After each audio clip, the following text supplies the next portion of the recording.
अल्लाह के नबी सल्लल्लाहु अलैहि वसल्लम के पास एक सहाबी आए और कहा, नए नए मुसलमान हुए थे, कहने लगे अल्लाह के नबी मेरे अंदर 4 गुनाह पाए जाते हैं लेकिन चारों एक साथ नहीं छोड़ सकता हूं। देखिए, जबकि बुराइयां चारों हैं। कहा अल्लाह के रसूल मेरे अंदर 4 बुराइयां पाई जाती हैं लेकिन चारों नहीं छोड़ सकता, आप कहें तो एक छोड़ दूंगा। तो आपने कहा अच्छा पहले बताओ तो कि क्या है वो 4 बुराइयां। कहा अल्लाह के रसूल मैं शराब पीता हूं, शराब पीने के बाद फिर मैं जिना करता हूं, जिना से फारिग होता हूं तो फिर मैं चोरी करता हूं। आपने कहा और चौथी बुराई? कहा चौथी बहुत छोटी है।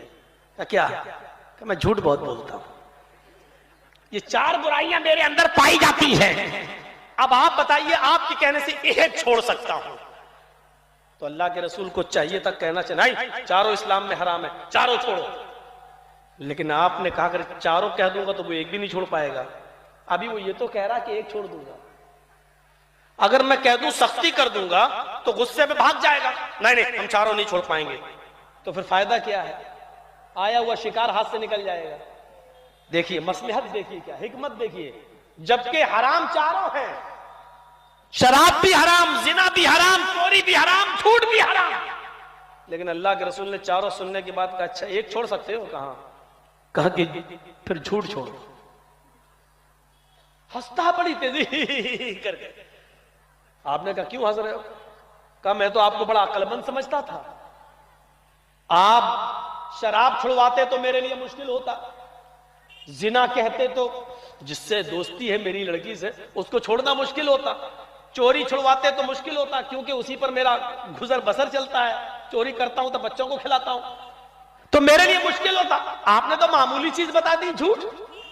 नहीं नहीं नहीं आप ठीक है, आप बहुत अच्छा हुआ आपने ये बताया, ये तो छोड़ ही दूंगा मैं तो बहुत अक्लमंद समझता था, लेकिन आपने तो मामूली चीज बताई। ठीक है, हाथ बढ़ाइए अपना। आपने हाथ बढ़ाया, उसने हाथ मिलाया और कहा अल्लाह के रसूल वादा करता हूं, अल्लाह की कसम खा के कहता हूं कि आज के बाद झूठ नहीं बोलूंगा। अल्लाह के नबी मुस्कुराए और साहबा से कहा अगर ये अपनी बात पर कायम रहा तो कल ही आएगा हमारे पास। अब रात हुई, शराब की बोतल उठाई और पीने के लिए जैसी मुंह में लगाया, खत्म हो रुको। अगर कहीं अल्लाह के नबी ने मजाक में पूछ लिया कि बोल शराब पी थी या नहीं, और मैंने कह दिया हां, तो शराब के तो 40 कोड़े हैं, जब मैं खुद कबूल कर लूंगा तो गवाह की जरूरत ही नहीं है, तो 40 कोड़े मारे जाएंगे, 2 कोड़े तो खा नहीं पाऊंगा मैं, 40 कैसे? और अगर मैंने कह दिया नहीं तो ये झूठ हो जाएगा, और मैं अल्लाह की कसम खा के, पहले जमाने के लोग अल्लाह की कसम खा लेते थे तो उसको निभाते थे। नहीं, अगर मैंने कह दिया नहीं तो ये झूठ होगा, और मैं अल्लाह की कसम खा के आया हूं कि मैं झूठ नहीं बोलूंगा। अरे छोड़ो यार, शराब छोड़ देता हूं, क्या हुआ? औरत के पास गया जिना करने के लिए, हदीस के अल्फाज तो ये हैं कि वो दोनों तैयार हो गए जिना के लिए। तैयार का मतलब कपड़े अपने उतर चुके, लेकिन उसी वक्त सोचने लगा हाँ नहीं नहीं नहीं रुको यार, कहीं अल्लाह के नबी ने अगर पूछ लिया कि बोलो कल जिना किया था या नहीं, और मैंने कह दिया हाँ शादीशुदा हूं, पत्थरों से मार मार के खत्म कर दिया जाएगा। और अगर मैंने कह दिया कि नहीं तो ये झूठ होगा, और मैंने अल्लाह की कसम खाकर वादा किया कि मैं झूठ नहीं बोलूंगा, और उससे कहा मैं ये काम नहीं करूंगा। क्या हुआ? कहा नहीं नहीं मैं झूठ नहीं बोल सकता। कहा कि झूठ नहीं बोल सकते तो सच बोल के मरना है क्या? अब चोरी करने गया, हदीस के अल्फाज है कि बहुत कुछ चुरा भी लिया, दीवार फांद कर कूदने वाला था, सोचने लगा कि नबी ने पूछ लिया कि चोरी की थी या नहीं, और मैंने कह दिया हां तो हाथ काटा जाएगा, और कह दिया नहीं तो झूठ होगा, मैं झूठ नहीं बोलूंगा क्योंकि अल्लाह की कसम खा के आया। सामान जहां से चुराया तो वहीं रख दिया। बड़ा परेशान, घर आया, फजर की नमाज पढ़ा और अल्लाह के नबी के पास गया, चेहरा मुरझाया हुआ था। अल्लाह के नबी ने कहा कि इधर आओ, क्या हुआ? इतनी दूर कैसे बैठे? नहीं नहीं ठीक पानी है। नहीं क्या हुआ? अल्लाह के रसूल मैं तो समझता था कि आपने कोई मामूली चीज बताई है, आप तो बड़े अक्लमंद निकले।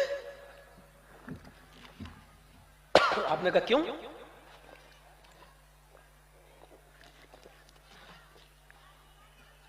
कहा क्यों? कहा आपने कहा झूठ छोड़ दो। छोड़ा था झूठ और छूट गई चारों बुराइयां। अब अल्लाह के नबी के चेहरे पे मुस्कुराहट आई और कहा मैं जानता हूं फ़इन्नल किज़्ब रासुज़्ज़ुनूब, झूठ ही तो है जो तमाम गुनाहों की जड़ है। मैंने जड़ काट दी है ताकि गुनाह ना हो। अल्लाह तुम्हारी हिफाजत फरमाए। गौर करो मेरे भाइयों, आप चाहते तो कह सकते थे चारों छोड़, और अगर ये कहते थे चारों छोड़ तो भाग जाता, मैं एक भी नहीं छोड़ूंगा, मैं नहीं छोड़ूंगा। इसको कहते हैं हिकमत, इसको कहते हैं मसलहत। कभी कभी ये हिकमत अपनाना चाहिए उलमा को भी, क्योंकि अल्लाह के रसूल ने ये हिकमत अपनाई।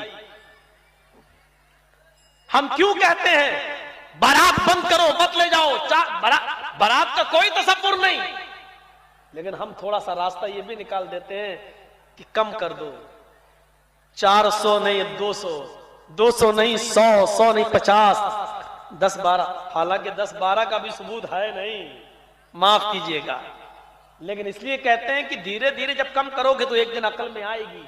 पर एक दिन ये होगा कि अच्छा आपकी बेटी का निकाह होना है, मस्जिद में नमाज पढ़ाई इमाम साहब ने और वहीं खड़े होकर निकाह पढ़ा दिया, और शाम को लड़का जाए और लड़की को लेके बीवी को लेके चला आए, वहीं बैठे बैठे निकाह हो जाएगा। मेरे भाइयों, निकाह का ये तसव्वुर था।